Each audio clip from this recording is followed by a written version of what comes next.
barrenness of the practice they engender. Again, no evidence is offered, and yet this is clearly a remark about real-world practice, and again this is the domain where empirical support for his assertion would be appropriate.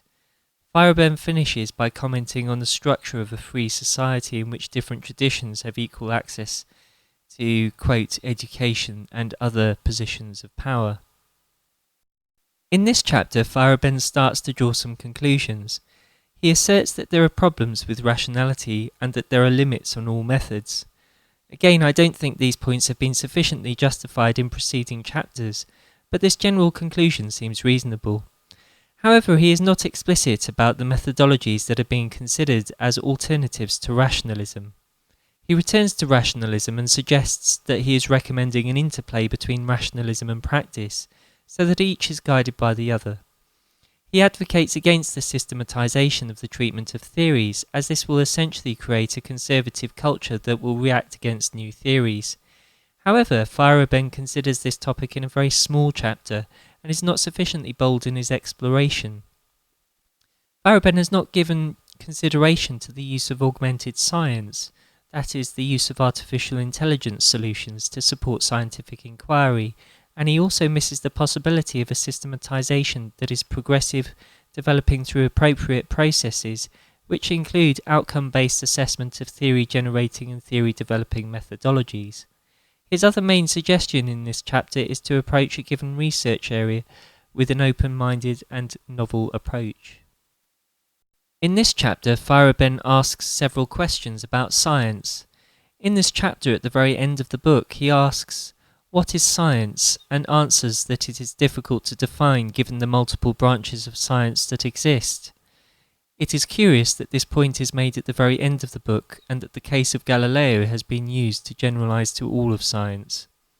This statement supports my argument that a philosophy of science should be developed, which examines individual branches of science and bases the inquiry on a firm foundation of knowledge. Feyerabend is again dismissive of medicine, and again without any justification. He suggests that there are fashions and schools in medicine and psychology. He asserts that medicine is not a science, and that sickness and health are culture-dependent concepts.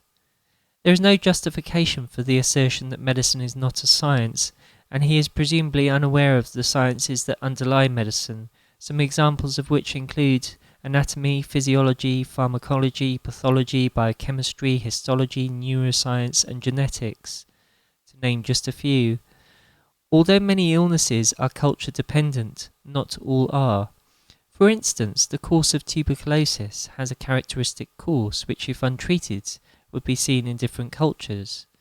In other illnesses, normative data is important in the diagnostic criteria, and here culture may play a role, but this is to shape the expression of the illness, other people's responses, and health-seeking behaviour, to name just a few examples. This does not negate the underlying illness, however, and it is curious that Feyerabend has invoked this observation. The only possible interpretation that would make sense is if Feyerabend thought that an illness was entirely a social construct, and that if the culture were different, the underlying illness would disappear. While on technical grounds it can be argued that an illness could be denied within a culture, this does not make it go away. It is difficult to know if this possibility is what is being suggested by Feyerabend, as again he does not qualify the statement further.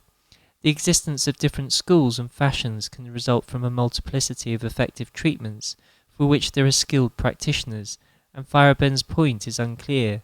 He goes on to suggest science is used by society in a way that fits with the values of the culture.